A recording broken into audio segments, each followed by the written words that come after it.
마태복음 22장 1절에서 14절까지. 제가 가진 성경은 신약 성경 37면입니다. 마태복음 22장 1절에서 14절까지 말씀 다 찾으시면 우리 한 목소리로 함께 봉독하겠습니다. 시작.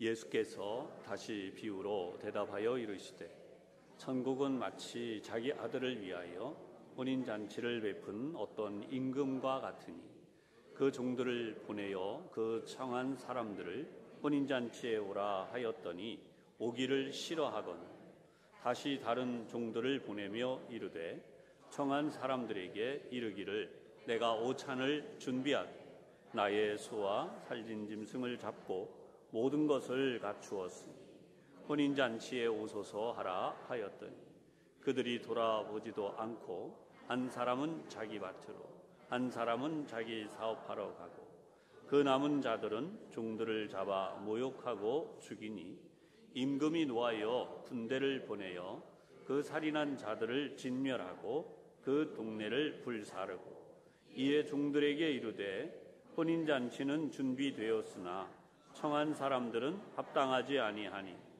네거리 길에 가서 사람을 만나는 대로 혼인잔치에 청하여 오라 한데 종들이 길에 나가 악한 자나 선한 자나 만나는 대로 모두 데려오니 혼인잔치에 손님들이 가득한지라.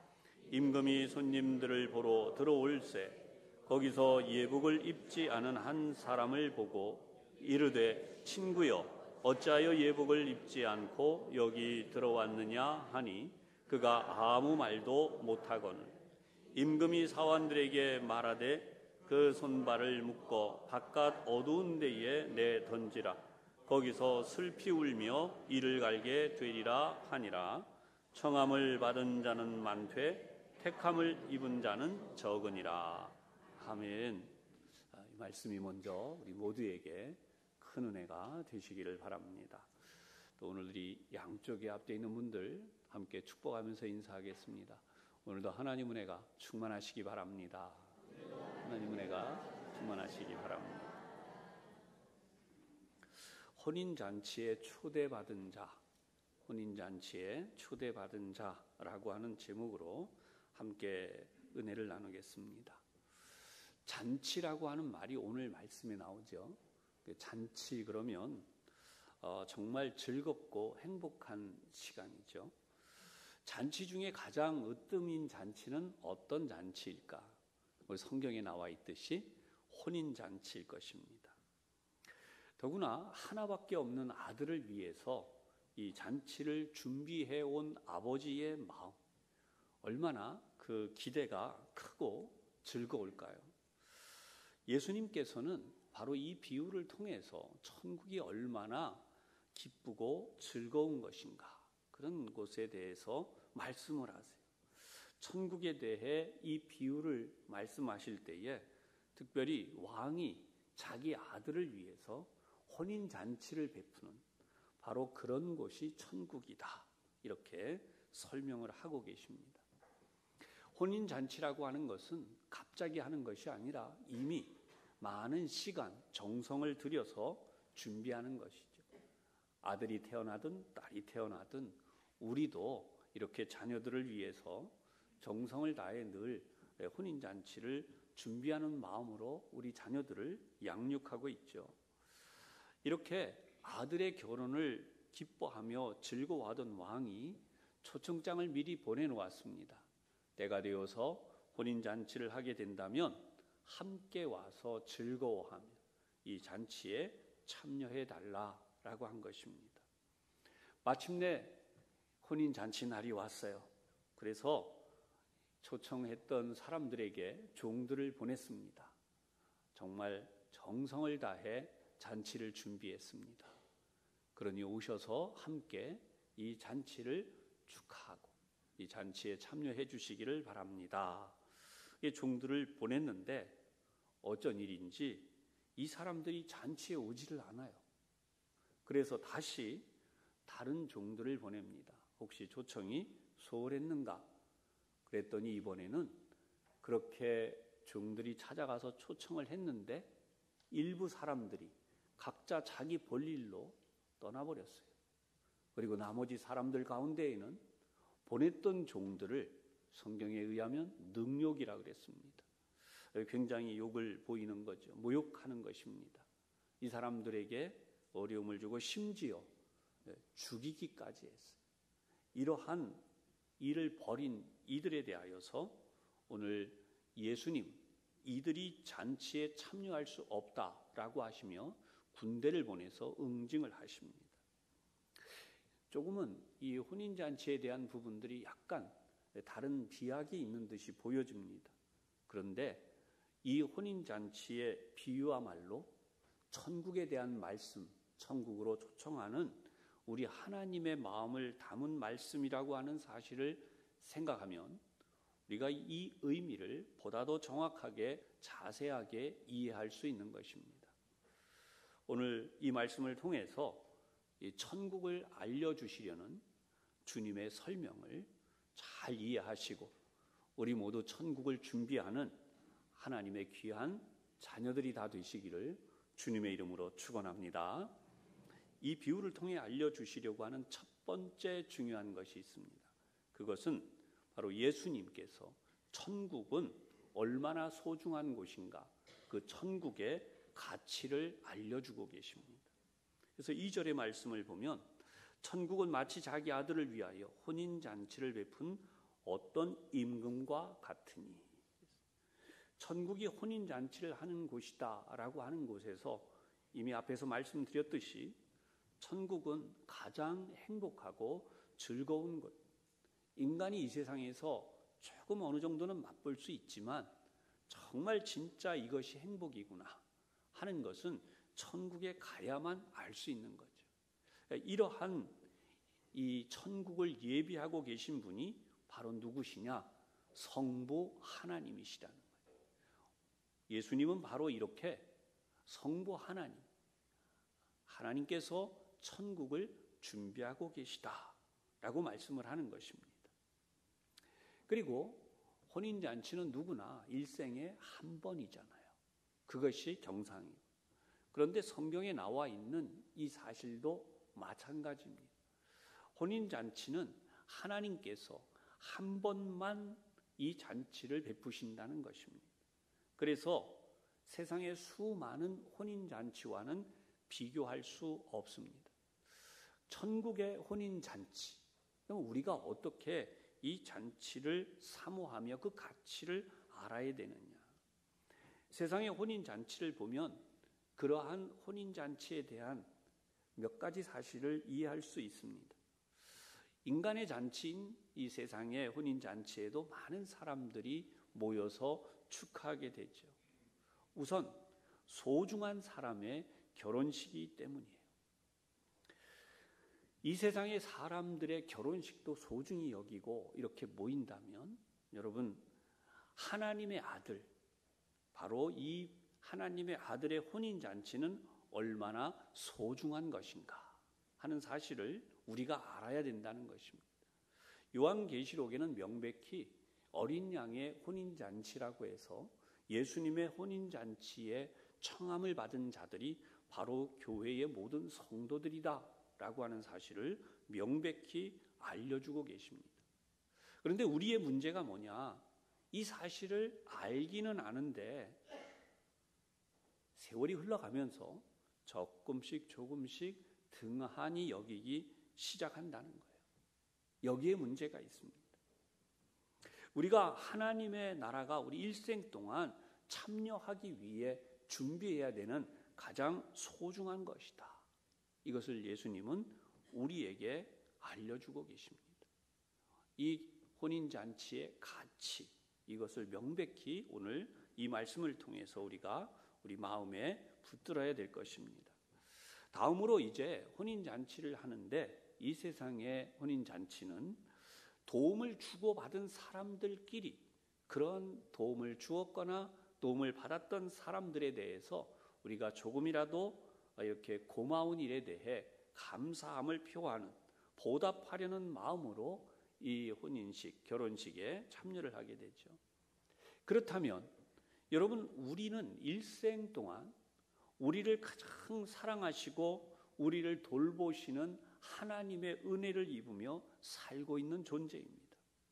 하나님이 우리를 이와 같이 돌보시고 사랑하시는 것에 대해서 정말 조금이라도 알게 된다면 우리는 이 하나님이 예비하신 혼인잔치에 들어가서 그 혼인잔치에 참여하는 일에 대해 명백하게 그 가치를 알고 우리가 항상 준비해야 한다라고 하는 것입니다.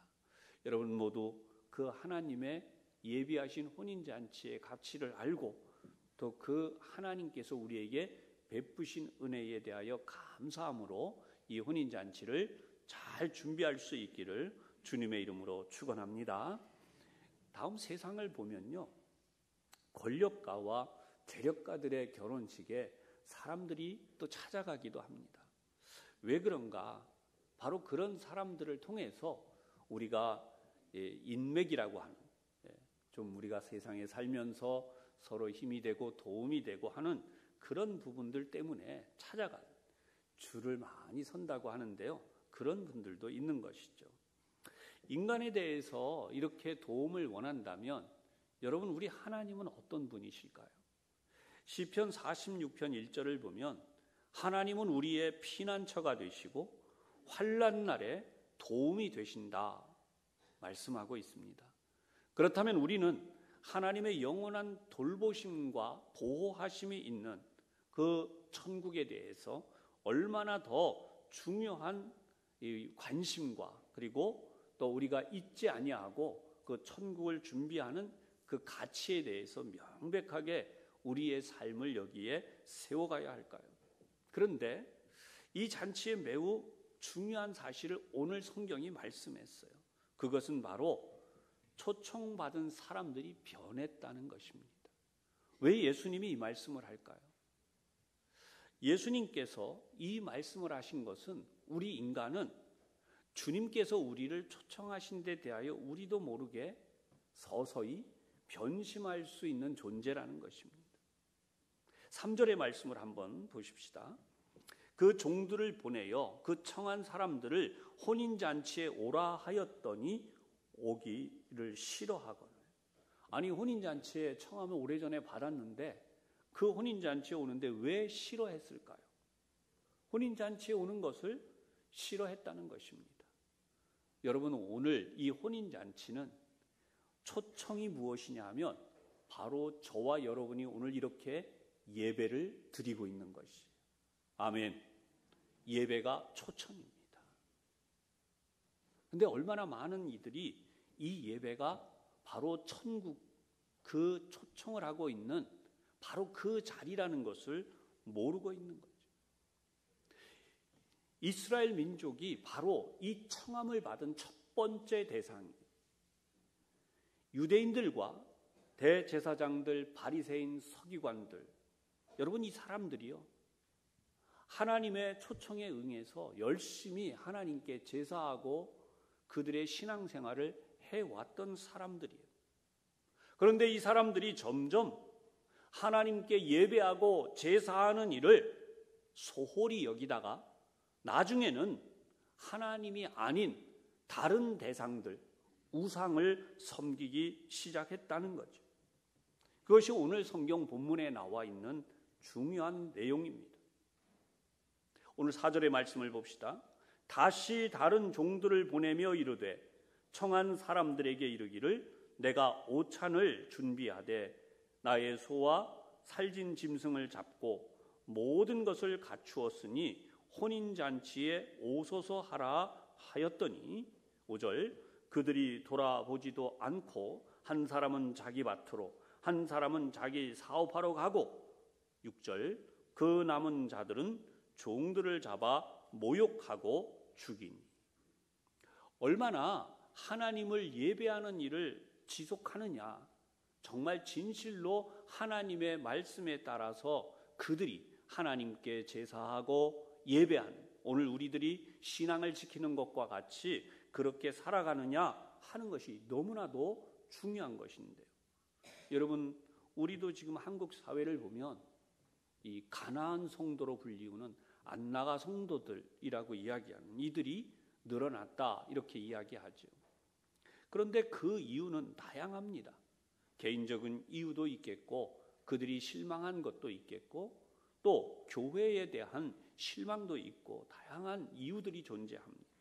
그런데 여러분, 그것은 엄밀하게 말하면 왕이 혼인잔치를 베풀고 이 초청한 것, 그 중요한 목적에 대한다면 이들이 가지고 지금 떠나버린 이 내용들은 전혀 그 가치를 모르고 어울리지 않는 행동을 했다는 거예요.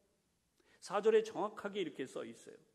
내가 오찬을 준비하되 나의 소와 살진 짐승을 잡고 모든 것을 갖추었다라고 합니다. 이것은 준비에 소홀함이 없는 가장 중요한 잔치였다는 거예요. 그런데 이 잔치를 거부했어요. 돌아보지 않고 그들이 어떻게 했는가? 자기 밭으로 갔대요. 자기 사업하러 갔대요. 여러분, 이것은 설명드렸듯이 하나님이 목적이 아니라 그들의 인생이 목적이 되어서 자기가 하고 싶은 대로 살아가고 있는 것입니다.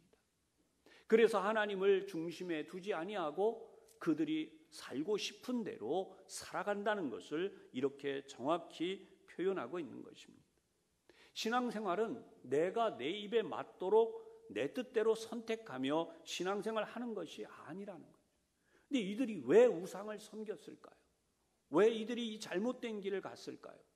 하나님을 몰라서라고만 말하기에는 너무나도 단순하게 표현할 수 있는 그런 내용입니다. 여러분, 하나님을 이미 이들은 경험했었어요. 조상들로부터 어떻게 그들이 종살이에서 놓여놨고 홍해를 건넜으며 가나안 땅을 점령할 때까지 하나님이 그들을 어떻게 인도하시고 역사하셨는지, 우리들도 그런 하나님의 은혜를 경험한 사람들입니다. 그런데 이 성경을 보면 이들이 행한 일이 있어요.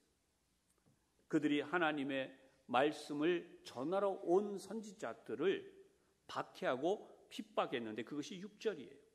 그 남은 자들은 종들을 잡아 모욕하고 죽였다는 것입니다. 자신들의 목적에 맞지 않고 하나님에 대하여서 잘 알지 못하는 그런 상황으로까지 이들이 하나님과 멀어진 것입니다. 여러분, 신앙은요, 오늘도 우리가 이렇게 예배를 드리는데 제가 여러분들에게 드리는 이 성경 말씀의 내용들을 통해서 우리의 목적을 다시 새롭게 하나님을 예배하는 삶에 대해서 우리 자신을 다시 정렬하지 않으면 시간이 흘러가면서 우리들도 모르게 자꾸 해이해지는 것이 어떤 정도가 될까요? 여러분, 우리가 청소를 해보면 알지만 청소하고 나면 그저 한 몇십 년 가도 먼지 없이 깨끗하면 얼마나 좋겠어요. 그런데 하루만 지나도 심하면 일주일이 되면 먼지가 쌓여 있다는 것을 알게 됩니다.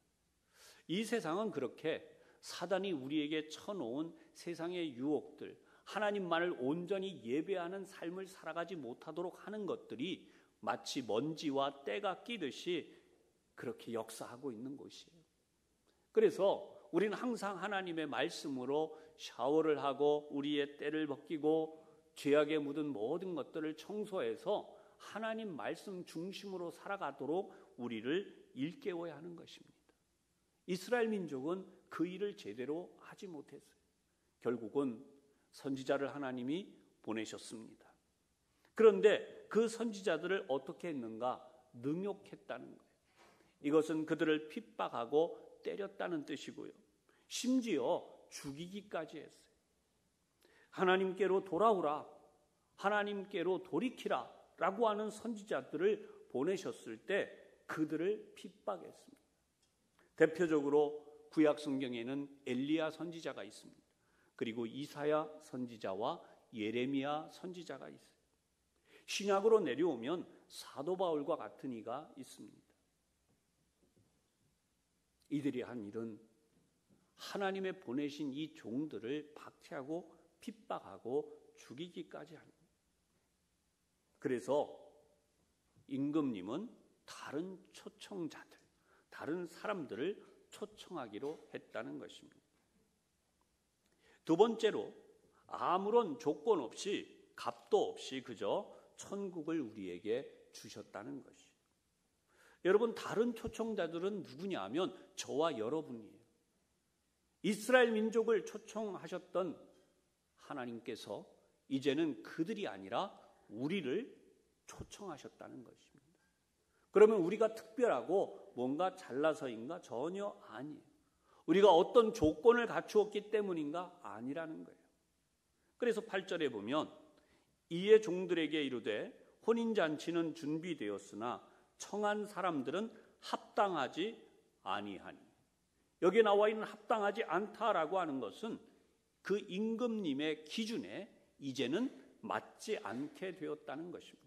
이스라엘 민족이 타락하고 범죄하면서 하나님이 쓰시려고 했던, 그리고 하나님이 그들에게 복을 주셔서 그들을 통해 하시려고 했던 일에 이제는 합당하지 않게 되었다는 것입니다. 오늘날 이스라엘 민족의 모습을 보면 우리가 이 성경을 통해서 그 민족의 문제와 어려움, 우리가 알게 되는 거죠. 그래서 이제는 임금님께서 초청의 기준을 바꾸셨어요. 어떻게 바꾸셨는가? 9절과 10절에 나와 있어요. 내 거리 길에 가서 사람을 만나는 대로 혼인잔치에 청하여 오라 그랬습니다. 10절을 보면 종들이 길에 나가서 누구를 데려왔느냐? 악한 자나 선한 자나 데려왔는데 그 이유가 만나는 대로 데려오다 보니까 그렇게 됐다는 것입니다. 그래서 이런 사람들이 잔치에 가득 채워지게 되었다는 것입니다. 이 부분을 잠시 생각해 봅시다. 만나는 대로 데려오라. 신분에 제한이 없어요. 여러분, 어떤 조건도 없이 그저 데려오라고 하는 것입니다. 이것이 바로 오늘날 이 땅의 교회가 하고 있는 사명입니다. 저와 여러분이 바로 이렇게 초청을 받아서 신앙생활을 하게 되고 하나님의 자녀가 되는 이 믿음의 삶을 살아가게 된 것이죠. 이 사실을 생각한다면 우리가 얼마나 큰 은혜를 입었는지 알아야 돼요. 성경에 우리가 특별히 10절을 보면 선한 자와 악한 자라고 하는 것은 물론 세상에서도 악한 자들까지도 데려오는 것이지만은 하나님의 기준에서 바라볼 때에 악한 자들이 있어요. 우리 인간이 생각하는 것보다 훨씬 더 하나님은 사랑이 무한하게 크신 분이죠. 이렇게 생각할 수 있습니다. 저런 사람도 교회 다니나? 저런 사람들 때문에 교회 다닐 수가 없어. 우리 이렇게 말할 수 있습니다. 그런데 중요한 것은 하나님은 그렇게 생각하지 않으시고 부르신다는 거예요. 예수님이 명백히 하신 말씀은 내가 의인을 부르러 온 것이 아니라 죄인을 불러 회개시키러 왔다라고 말씀하셨어요. 그러다 보니까 교회 안에는 어떤 사람들도 들어와 있겠어요? 악한 사람들이 당연히 들어와 있습니다. 그러면 그런 사람들이 와 있다고 해서 다 되느냐? 성경은 전혀 반전이 이루어진데 우리가 이해할 수 없는 내용이 하나 더 들어있습니다. 그것은 바로 이렇게 청하여 온 혼인잔치에 들어온 사람들 가운데 쫓아내는 사람이 있어요. 심지어 그냥 쫓아내는 것이 아니라 묶어서 내쫓아서 슬피 울게 이를 갈 정도로 어려움에 빠지는 이들이 있습니다. 왜 묶기까지 하고 내쫓기까지 하는가? 그만큼 이 초청잔치, 혼인잔치는 엄중한 것이라는 것입니다. 자유롭고 누구나 올 수 있고 제한이 없고 그리고 그런 사람들에게 조건 없이 불러들였다고 했는데 이렇게 금세 달라지는 것처럼 성경이 묘사한 이유는 매우 중요한 사실 하나 때문이에요. 그것은 11절에서 13절까지 나타나는 내용 속에 들어있습니다. 임금이 손님들을 보러 들어올새 거기서 예복을 입지 않은 한 사람을 보고 이르되 친구여 어찌하여 예복을 입지 않고 여기 들어왔느냐 하니 그가 아무 말도 못했다는 것이에요. 그래서 임금님이 바로 이 사람을 묶어서 어두운 데에 내던져라. 그래서 그가 슬피 울면서 이를 가는 그런 사람이 되었다는 거죠. 이것은 한마디로 말하면 혼인잔치에서 쫓겨나서 멸망의 자리로 떨어졌다는 것입니다. 이 혼인잔치를 우리가 잘 보아야 한다는 것은 바로 이 부분이에요. 교회 안에 누구나 다 들어올 수 있는데 한 가지 중요한 것이 있어요. 바로 예복을 입어야 한다는 것입니다. 이 혼인잔치는 예복을 입어야 되는 잔치예요. 임금님의 혼인잔치에는 다른 옷을 입는 것이 아니라 임금님이 예비해 놓으신 그 예복을 입어야만 하는 것이죠. 예복이라고 쓰여진 이 원문은 엔디마 가무라고 하는 단어예요. 이것은 결혼식 때에 입는 옷인데요, 주로 겉옷을 가르칩니다. 그러니까 우리가 옷을 입고 있는데 혼인잔치에 들어가면 이 위에 혼주가 예비해 놓은 옷을 입어야 되는 거예요. 이것이 바로 유대인의 전통 혼례식에서 있는 것이라고 합니다. 그러니까 예수님께서 우리에게 지금 이 말씀을 한 것은 하나님께서 예비하신 옷, 바로 예수 그리스도의 의의 옷을 입어야 한다는 것이에요. 여러분, 오늘 이 말씀을 통해서 내가 예수 그리스도의 의의 옷을 입고 있는지를 반드시 점검하시기를 바랍니다. 계시록의 말씀을 보면요, 그 두루마기를 빠는 자가 복이 있다고 그랬어요. 이 예복을 빠는 자가 복이 있다는 것이에요. 이 사실에 대해서 로마서 13장 14절에는 오직 주 예수 그리스도로 옷 입고 정욕을 위하여 육신의 일을 도모하지 말라. 나 예수 믿어요, 예수 믿는 사람이에요 라고 하는데 예수로 옷 입었다는 이 표현 속에서 내가 예수님의 의를 입었습니다 라고 하는데 교회 안에 들어와서 신앙생활 하면서 어떻게 사는가? 정욕을 위하여 산다는 것이. 이 사람이 어떻게 돼요? 결박당해서 내쫓김을 당할 수밖에 없는 그 옷을 제대로 입지 않은 거죠. 육신의 일을 도모하지 말라. 세상적인 사람들이 추구하고 세상 사람들이 살아갔던 방법대로 교회 안에서 살아가지 말라 말씀하는 것입니다. 로마서 12장 2절에는 이 부분을 더 자세히 설명했는데 너희는 이 세대를 본받지 말고 오직 마음을 새롭게 함으로 변화를 받아 하나님의 선하시고 기뻐하시고 온전하신 뜻이 무엇인지 분별하도록 하라. 아멘. 왜 유대인들이 신앙생활 하면서 그들이 점점 하나님과 멀어졌으며 선지자들을 보냈는데도 그 선지자들을 박해하다가 죽이기까지 했고 결국은 예수님까지 십자가에 못 박아 죽이게 되었는가? 그것은 바로 그들이 하나님을 기준으로 마음을 새롭게 함으로 변화를 받는 삶을 살지 아니하고 그 세대를 본받으며 살아갔다는 것입니다. 여러분, 저와 여러분이 모두 이 말씀을 중심으로 받을 때에 이 세상을 본받지 않고 하나님의 기뻐하시는 뜻이 무엇인지를 분별하면서 그렇게 우리 자신을 날마다 말씀으로 씻고 말씀으로 기준을 맞추고 우리의 더러워지는 이 세상에 있는 동안 더러워지는 이 때를 벗겨내면서 주님 앞에 서는 그날까지 준비하는 삶을 살아야 될 줄로 믿습니다. 어제도 우리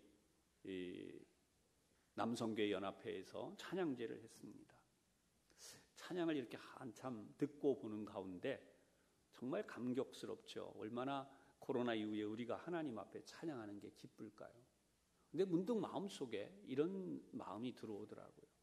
그게 뭐냐면 정말 하나님 앞에 찬양 드리고 있다면 그 가사 하나하나를 듣는 이들이 정말 감사함으로 하나님을 바라보고 있어야 될 텐데 그렇지 않은 듯한 부분들이 보였어요. 여러분, 오늘 우리 찬양대원들 정말 하나님 앞에 정성을 다해서 하나님 영광 받으시옵소서 찬양하지 않습니까? 그러니까 그런 찬양을 하고 있는데 그렇게 그 자리에 나와 찬양을 하는데 많은 사람들이 박수를 할 때에 하나님이 영광을 받으시는 그 박수를 우리가 정말 그런 마음으로 하나님께 드리고 있는가? 아니면 인간만을 격려하고 끝날 위험이 있지 않을까? 이런 두려운 마음이 있었어요. 여러분, 신앙생활하는 우리가 누군가에게 보여지는 것 때문에 신앙생활하는, 물론 보여지는 것도 중요합니다. 하지만 우리의 중심이 하나님만을 정말 향해 있지 않는 그런 순간이 있지 않는가? 그때 두려운 마음으로, 떨리는 마음으로 항상 하나님만을 향해서 영광을 드리고 찬양을 하고, 또 저와 여러분이 함께 예배하는 귀한 시간이 꼭 이 예배 시간이 되기를 주님의 이름으로 부탁드립니다. 사람을 바라보고 교회에 온, 물론 사람도 볼 수 있대지만 사람 바라보고 왔다가 실망하고 좌절하고, 그리고 하나님과는 정말 멀어지는 그런 자리로 가서는 안 된다는 거죠. 그 결정적인 말씀이 14절에 나와요. 청함을 받은 자는 많되 택함을 입은 자는 적으니라. 오늘 사실 이 본문을 다 설교하고 저는 이 본문을 설교하고 싶지 않아요. 너무 두려운 말씀이에요. 교회 안에 엄청나게 많은 이들이 온다는 것입니다. 초청되어져서. 그런데 하나님이 보실 때에 그 예복을 온전히 입고 갖추지 않고 있기 때문에 바깥 어두운 데로 쫓겨나는, 택함을 입은 사람은 적을 수밖에 없어서 많은 이들이 쫓겨나게 된다는 거예요. 그래서 우리가 예배를 드리면 기쁨도 있고 감사도 있고 회복에 대한 놀라운 은혜가 있는데, 진짜 회복은 뭐냐? 우리가 예복을 온전히 갖추는 것인 줄로 믿으시기를 바랍니다. 하나님의 기준에 우리를 다시 정조준하고 맞추어서 하나님의 기준에 맞는 신앙생활을 하는 것입니다. 그것이 바로 오늘 이 예수님이 말씀하시는 가장 중요한 핵심이라는 거예요. 주님이 오실 때까지 이 초청은 제한이 없어요. 우리들의 사는 삶도 마찬가지입니다. 우리 최후의 순간까지 주님이 맡겨주신 이 사명, 바로 영혼을 구원하기 위해, 복음을 전하기 위해, 하나님의 거룩하신 뜻을 실천하며 살아가기 위해 우리가 하는 이 사명의 옷, 이것을 정말 잘 감당해야 된다는 거죠. 만약에 우리가 이러한 주님이 입혀주신 의의 옷을 더럽히고 믿음의 삶을 제대로 살아가지 못하고 교회에 초청되어서 신앙의 삶을 산다고 하면서도 세상 사람들 같이 그렇게 그런 모습으로 살아가고 있다면, 오늘 이 말씀을 듣는 우리가 다시 한번 우리 주님이 말씀하신 이 거룩하고 아름다운 믿음의 삶, 바울 사도가 우리에게 일깨워 준 이 사실에 대하여서도 명백히 다시 한번 깨닫고, 주님이 말씀하시는 택함을 입은 자가 적다는 사실 앞에서 두려움으로 떨림으로 저와 여러분이 하나님 앞에서 항상 택함을 받은 자로 살아갈 수 있도록 힘쓰며 살아가서, 세상에게 손가락질 받는 교회가 아니라, 세상에게 조롱받는 성도가 아니라 하나님의 영광을 위해 살아가고 하나님의 뜻을 드러내는 믿음의 삶을 살아가시는 우리 모든 교우들이 반드시 되시기를 주님의 이름으로 축원합니다. 기도드리겠습니다. 하나님 아버지, 오늘도 저희같이 부족한 죄인들 아무 조건 없이 불러주시고 사랑하여 주셔서 천국잔치, 혼인잔치에 참여할 수 있는 귀한 영광을 허락하여 주시니 감사드립니다. 혹시라도 우리가 살아가는 동안 세월이 흐름에 따라 세상에 동화되어서 우리 주님을 무시하고 거역했던 이스라엘 민족을 닮지 않게 하여 주시옵소서. 우리의 마지막 호흡이 끝나고 주님의 품에 안길 그때까지 오직 천국을 바라보며 예수님만을 붙들고 살아가게 하여 주시옵소서. 매일매일 이 땅을 살아가는 동안 우리 주님이 베풀어 주시는 구원의 잔치, 천국 잔치 속에 살아가게 하여 주시고, 간절히 기도하옵기는 한 영혼도 낙오되지 아니하도록 우리 하나님 은혜를 베풀어 주시고 붙들어 주시옵소서. 세상의 사람들 한 영혼이라도 더 주님 앞에 나오기를 기다리시는 주님의 마음을 알아 저희들이 항상 하나님 앞에 그들을 초청할 수 있는 그런 믿음의 사람들이 되어서 우리 부천 산송교회가 하나님의 불러주시는 영혼들로 항상 채워지며, 그들이 또한 예복을 잘 갖춰 입을 수 있는 자리로 항상 주님이 기뻐하시는 믿음의 삶을 잘 살되 그 세마포를 빨고 깨끗이 예비하며 살아갈 수 있는 저희 모두가 되게 하여 주시옵소서. 오늘도 이 시간 예배하며 주님의 복주심을 간절히 구합니다. 부모님을 모시는 일, 자녀들을 양육하는 일, 학업을 위한 일, 또 결혼과 직장과 사업과 일터를 놓고 기도하는 이들의 기도를 응답하여 주시옵소서. 군복무 중인 자녀들이 있습니다. 유학 중인 자녀들이 있습니다. 하나님 은혜로 지켜주시고 보호하여 주시옵소서. 질병을 치유하기 위하여 병원에 입원하여 있는 이들 하나님 치료해 주시고 영육을 하나님의 은혜로 강건하게 하여 주시옵소서. 병원에서 퇴원하며 또한 이 자리에 나와 믿음으로 구하고 있는 이들 하나님 만져주시고 치료하여 주시옵소서. 성노예를 준비 중에 있습니다. 기쁨이 가득한 노예가 되게 해 주시옵소서. 노예 위에 우리 하나님 은혜와 복을 내려주시며 섬기는 모든 손길들이 하나님 앞에 영광을 올리고 노예가 맞춰질 때 우리 하나님의 뜻만이 이루어져서 하나님 홀로 영광 받아주시는 귀한 노예 되게 해 주시옵소서. 항상 저희들의 예배를 받으시며 풍성하신 은혜와 복을 내려주시기를 예수님 이름으로 기도하옵나이다. 아멘.